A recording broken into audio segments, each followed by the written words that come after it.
जय हिंद दोस्तों। डिस्क्लेमर पढ़ लीजिएगा, मैं सेबी पंजीकृत सलाहकार नहीं हूं दोस्तों। बात करेंगे यहाँ पे रिलायंस पावर के बारे में और रिलायंस इंफ्रा के बारे में। दोनों शेयर में आज अच्छी खासी बढ़त देखने के लिए मिल रही है। रिलायंस इंफ्रा तो 5% के अपर सर्किट पे भी क्लोज किया है। सुबह से ही सर्किट लिमिट इसमें लगा है 5% का। और रिलायंस पावर की बात करेंगे तो इसमें 2.5% की तेजी देखने के लिए हम लोगों को मिल रही है। ठीक है ना। तो ठीक है, अच्छा खासा मार्केट में भी रिकवरी आ रही है 2-3 दिन से। तो इसमें भी रिकवरी आ रही है, मार्केट में भी रिकवरी आ रही है। ठीक है ना, सब कुछ। लेकिन आगे आने वाले समय में फिर अभी भी दिक्कतें हो सकती हैं। हालांकि चार्ट में बताऊंगा आप लोगों को क्या हो रहा है। सबसे पहले तो वहीं कई सारे लोगों का कमेंट तो आ चुका है कि सर 17 तारीख को जो है टीना अंबानी को और 18 तारीख को अनिल अंबानी को पेश होना है था। तो उसमें जो है यहाँ पे क्या हुआ है उस अपडेट का, तो उसका मैं आप लोगों को सबसे पहले जवाब देता हूँ और वही वाला जवाब देना भी है, क्योंकि मेन खबर भी तो वही है ना। देखिए यहाँ पे अगर हम लोग देखेंगे एडी एडीएजी की नियामकी समस्याओं ने गहरी वित्तीय खामियों को उजागर किया। ये एक जो है छोटी सी अपडेट 46 मिनट पहले की आ रही है और इसी न्यूज़ को हम लोगों को पढ़ना है। बाकी उसके बाद यहाँ पे है रिलायंस पावर ने QIP के जरिए 6,000 करोड़ रुपए जुटाने के लिए घोषणा की है। वो मैं आप लोगों को बहुत पहले से ये अपडेट आया है ये, और ये मैं बता भी चुका हूँ। अब किससे जुटाएगी, कब जुटाएगी, इसका जब भी अपडेट आएगा मैं आप लोगों को अपडेट दूंगा। लेकिन फिलहाल की जो न्यूज़ है वही है कि टीना अंबानी ने मनी लॉन्ड्रिंग जांच के सिलसिले में ईडी के समन को फिर से जो है नज़रअंदाज कर दिया है। समझ रहे हो। अब इसका मतलब तो समझ ही गए होंगे आप लोग सभी लोग।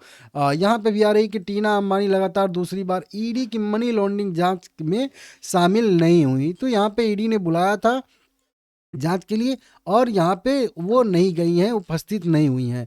इससे पहले मैं आप लोगों को जानकारी दे दूं कि 9 फरवरी को भी इसी तरीके से समन जारी करके इनको बुलाया गया था। उस समय भी नहीं गई थी। उसके बाद 17 तारीख दूसरा समन जारी हुआ था। 17 तारीख को इनको आज जो है वहाँ पे जाना था, लेकिन आज भी ये वहाँ पे नहीं गई हैं। इस तरीके से यहाँ पे अपडेट आ रहे हैं। ठीक है ना। अब इसको हम लोग पढ़ेंगे थोड़ा सा। हालांकि पढ़ा तो मैं ये वाला हूँ न्यूज़। ठीक है, इसको ही देख लेते हैं। ये काला काला थोड़ा सा दिखा है। अब इसमें बहुत सारी चीज़ें नहीं लिखी गई हैं, बस सीधा सीधा लिखा गया है कि ईडी ने इनको बुलाया था 17 तारीख को, नहीं गई हैं।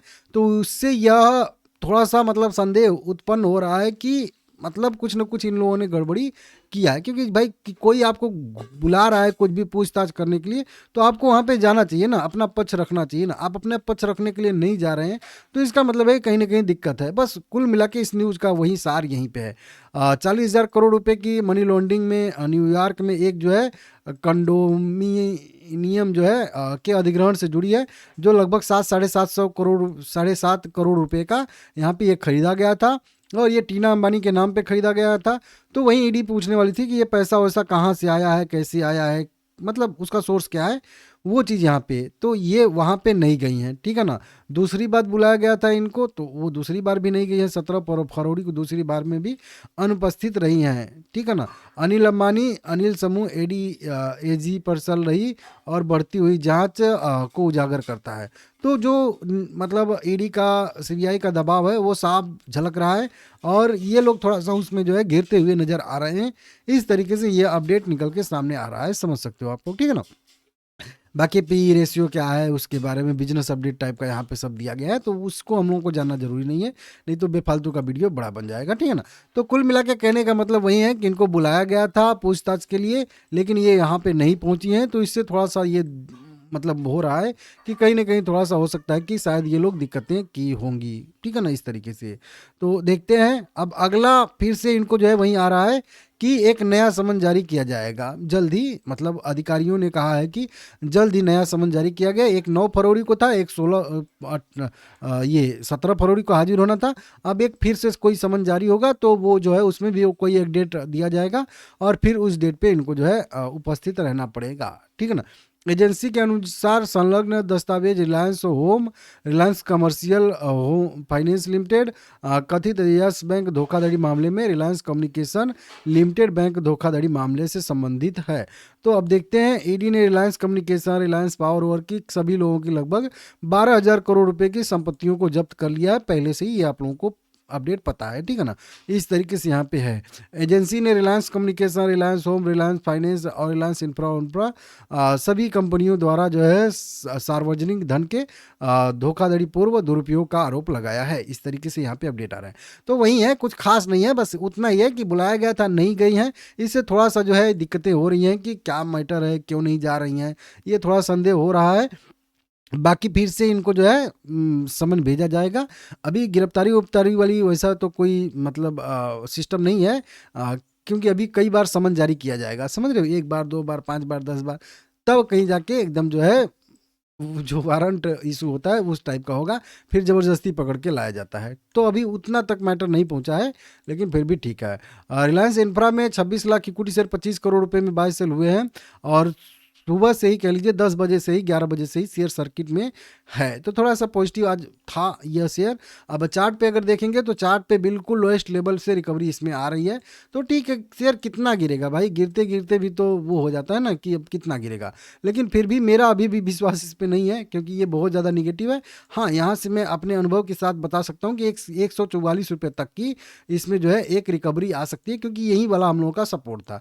तो यहाँ तक एक शायद से इसमें रिकवरी की संभावना बन रही है, और अगर रिकवरी आती है तो आ भी सकती है। कोई, अब देखिए मैं उतना तो जानकार नहीं हूँ कि नहीं मुझे भविष्य दिखता हो, नहीं, प्रेडिक्शन हम लोग कर सकते हैं, लेकिन भविष्य किसी को नहीं दिखता है, ठीक है ना। तो मेरा अनुभव है कि अगर अगर आप लोग चाहो, अगर उतना आपके पास जिगरा है, तो इसी कैंडल के नीचे का अगर नया है तो नया एंट्री के साथ जो है 93 रुपये के नीचे का स्टॉप लॉस और 144 के टारगेट के लिए जा सकते हैं, ठीक है ना। तो ये एक छोटा सा बनेगा, लेकिन वो बहुत मतलब क्लियर नहीं है कुल मिला के, लेकिन जिगरा है तो भाई आप कर सकते हैं, आप में अगर दम है तो, ठीक है ना। बाकी रिलायंस पावर मुझे ठीक दिख रहा है, रिलायंस पावर मुझे अच्छा दिखता भी है, और खास करके मैं वीडियो इसी की बनाता हूँ इस चैनल पे, और तो रिलायंस इंफ्रा कवर कर देता हूँ साइड में। 3.5 करोड़ इक्विटी शेयर 100 करोड़ रुपए के ट्रेड हुए हैं, 27% का डिलीवरी परसेंटेज निकल के सामने आ रहा है। यह भी शेयर लोएस्ट लेवल से 2.5% की अच्छी खासी रिकवरी दिखाया। अब वो 5% दिखाया है, ये 2.5% की, लेकिन फिर भी भरोसा मुझे है इसी पे। इसमें भी वही थोड़ा सा ज़्यादा इसका बड़ा स्टॉप लॉस बनेगा।